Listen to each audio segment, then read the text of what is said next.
Right, I'm back doing another producer breakdown of my brand new song, Figure It Out. I'm going to go through bit by bit and try and sort of structure this into a listenable format.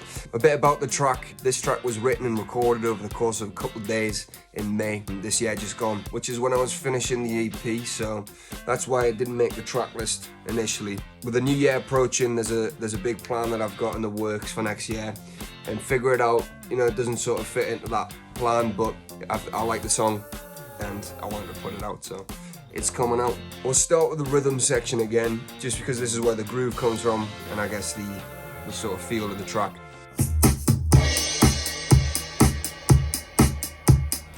Four on the floor drums, straight groove. I always love using this because I think that it allows space for the real groove to come from the instruments, specifically bass, guitar, sort of how you lay down your rhythm on there. If you've got a four on the floor, then you can take it anywhere you want.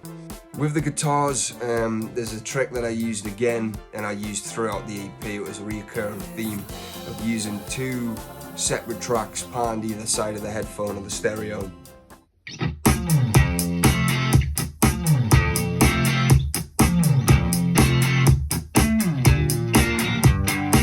I think the reason why I love doing this so much is the imperfections of each take sort of join together to mesh into this sound. It sort of feels a bit more clunky.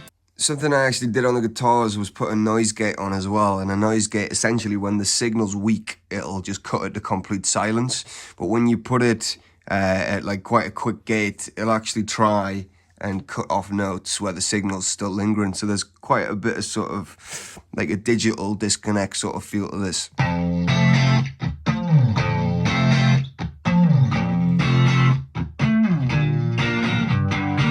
I've got a weird reference for what it sounds like to me. It sounds like on like Call of Duty or Battlefield when you would swap a weapon and hear sort of the clunk of the artillery. It makes no sense, but it does to me. So the guitars don't really venture from the riff. The riff's set chords as well, so I think it has a nice sort of thick, rounded sound to it. Same for the solo when it kicks in.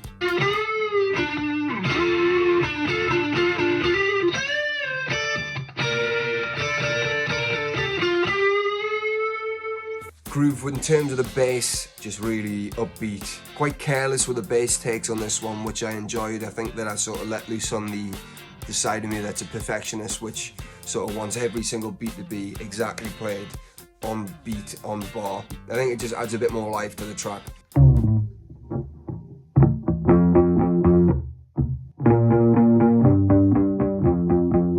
I think my objective with this song was to make it as strange as possible. I had sort of been lingering on, you know, the songs like 2000 and Do It Again, which are quite traditional songs. I wanted to make this one a bit more of an experience from the production side, which has taken inspiration from a lot of the artists like Tyler, the Creator. I quite like when a song sort of develops where it needs to go. It doesn't have a sort of traditional structure necessarily, or you don't have to, you know, repeat riffs or parts of a song. If it needs to go somewhere, it needs to go somewhere, and that was the idea with this one.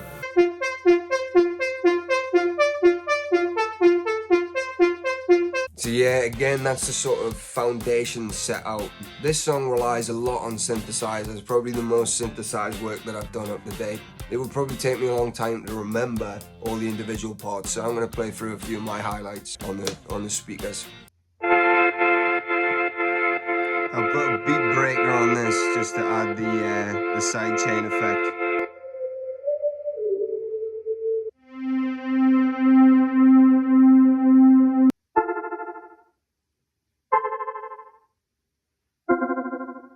Some specific highlights for me is post-verse chorus. There's this quirky little guitar part with a wah on, which I really like.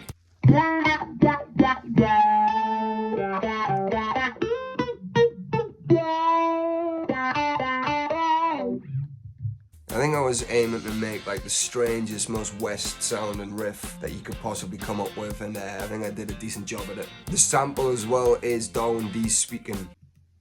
Dude, that's a great story. Most people discovered my music in 2010, so it's kind of special to me. I'm gonna go get a gyro.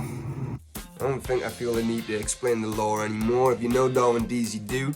I think there was a sound that I was yearning for in terms of the guitars, and it definitely was a Stratocaster this time. With it being a bit more of an alternate track, I feel like you can get a lot more dynamics out of a Stratocaster than you can with a Telecaster. So yeah, I sort of wanted to explore as many abstract sounds on this song as I could in terms of the production and sonically.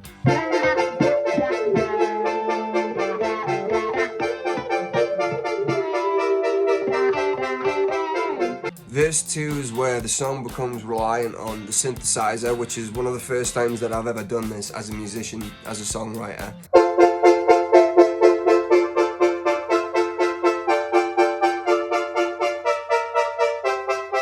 I think by that point I had built up the arsenal of synthesizers that I have now, which is quite fun and free to sort of choose from when you're working creatively.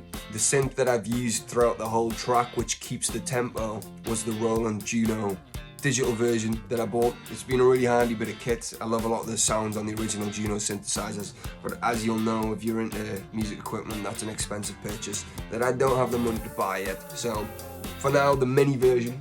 The mini version's cool. You've got all these different, whatever you want to call them. I'm not a synth guy. I just like melody and rhythm. So that's what I use it for.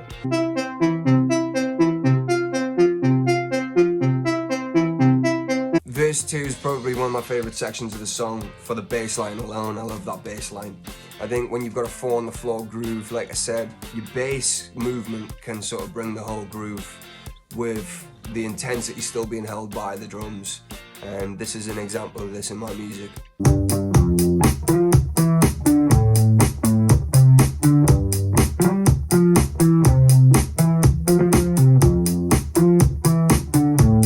The Hofner had to be used again for this track. I think this is sort of a endearing sound of a Hofner when you're doing things that are quite experimental.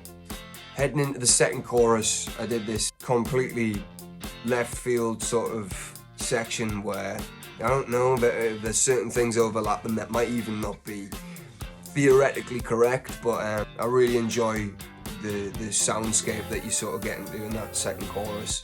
There's a lot of synthesizers going on, and even though I was talking about double panning a lot of the instruments, I try to separate the synthesizers. Just with a lot of them being arpeggiated, I think the melody was important to hear individually. So there's a lot going on, but I'll go through the individual highlights and show you what exactly is going on in that section. If it's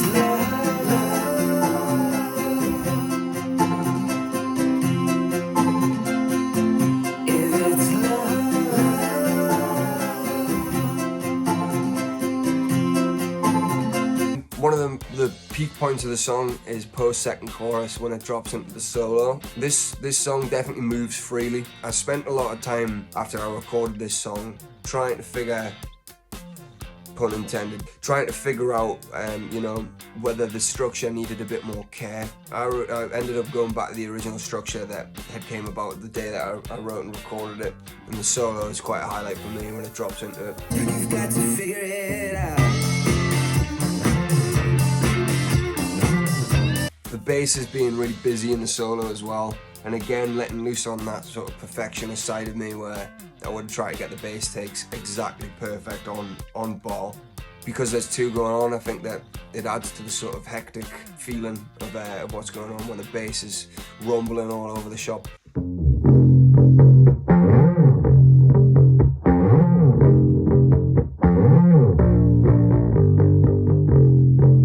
There's a little bit of synth bass in there as well, giving it some backup.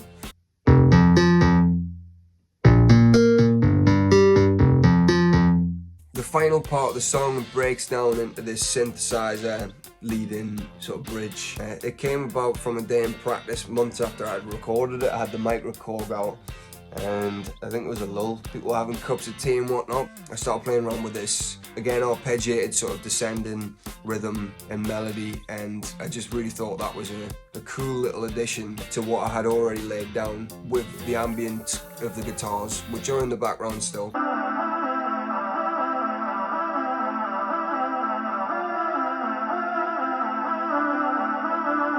But this synth part took the lead part, and I think that having a track that is really heavily reliant on synthesizers was something that I always wanted to do, but I don't think it was right up until this point to approach a song and sort of let the synthesizer take lead in sections. I think by this point I had already, did demos where the sounded shit because I was just using the first sounds that came on the presets of any of the synthesizers. Once I was out the other end of that sort of loop of making a song with a synth and then deciding it sounds stupid afterwards, I think that I'd sort of earned a bit of maturity in terms of just choosing sounds when it comes to the synthesizer. When that kicks in back at the end as well, the bass and the guitars really lock into this groove with the drums, the offbeat high, open hi-hats.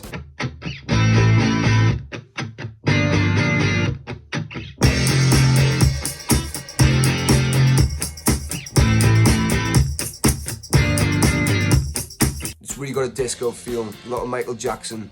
I was listening to a lot of Quincy Jones work as a reference for how to use a 4-on-the-floor beat to just really take a song into a groove that can get into your bones and move you around.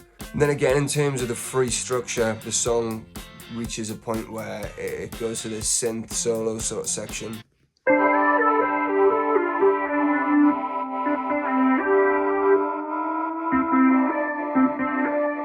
And then it ends with a bass line, which I've been told multiple times off Carson Thomas to make it into a song of its own, but there's something I really enjoy. I think a lot of my favourite songs will have a synth line or a melody or a bridge or a bass line right at the very last second as it starts to fade out or finish that you wish you had more of. And it's like a sacrifice to have come up with a bass part that I really actually enjoy, but have it fade out.